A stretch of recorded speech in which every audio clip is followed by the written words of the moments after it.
सत्यवान जी को पसंद किया सावित्री जी ने, राजा की पुत्री थी, छूट दे दी कि भारत में जो तुम्हें लड़का पसंद आए।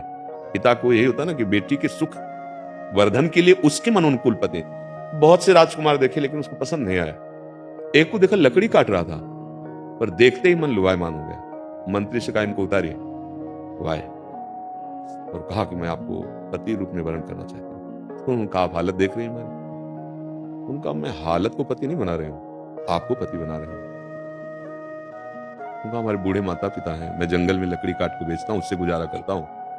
बोले आप केवल इतना परिचय बता दीजिए कि मेरे नेत्र कभी अन्य को, जो सत्य है उसी को।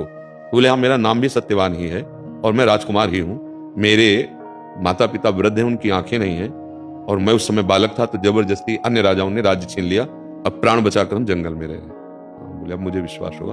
और अपने पिता के पास गई, तो जब वो गई तो वहां नारद जी विराजमान थे। नारद जी त्रिकालज्ञ महापुरुष हैं। पिता ने कहा पुत्री वर का वर्ण कर लिया, उनका बहुत मनोनुकूल। कौन है, किस देश का राजा है? उन सुख चाहते हुए कहा इस समय तो नहीं राजा है, उनके माता पिता अंधे हैं और वो लकड़ी बेचकर। वो बेटी तुम्हारी बुद्धि, मतलब कहाँ राजपद और कहाँ तुम। देवर्षि नारद जी ने कहा क्या नाम है? उन्होंने विचार किया, उनका वो तो 1 वर्ष में मर जाएगा। पिता ने कहा बिल्कुल कैंसिल करो, ना धन है और ना वो जीवित रहेंगे। तो उनका ऐसा नहीं, प्यार भरी दृष्टि से एक बार वर्ण किया जाता है। मैं भारतीय नारी हूं, एक बार मैंने उनको वर्ण कर लिया।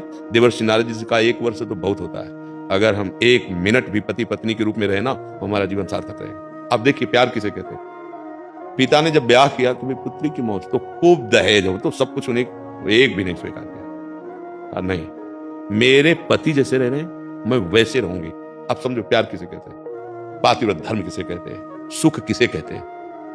पिता ने कहा हम तुम्हारी इच्छा के विरुद्ध नहीं चल सकते, ठीक है। ऐसे ही जिस झोपड़ी में रहते थे जंगल में, वहीं जाके रहे। नारद जी ने बता दिया था अमुक तारीख अमुक समय 1 वर्ष जीवित रहेगा। बस रोज प्यार से सेवा करती, माता पिता की उनके और उनकी। कभी कोई याचना नहीं की, क्योंकि याचना करने का रास्ता ही नहीं रह गया था। वो तो लकड़ी बेच के जीवन यापन करते थे, और याचना करनी होती तो अपने पिता से प्राप्त भोग सामग्री एकत्रित कर लेती, महल बनवा लेती, वही जंगल में बनवा लेती। जो समय 2-3 दिन रह गए, खाना पीना सब उनको पता है ना। आखिरी दिन जो था तो सत्यवान से कहा आज तक नहीं मांगा, एक बात मानती हूँ क्या, आज अपने साथ मुझे ले चलो।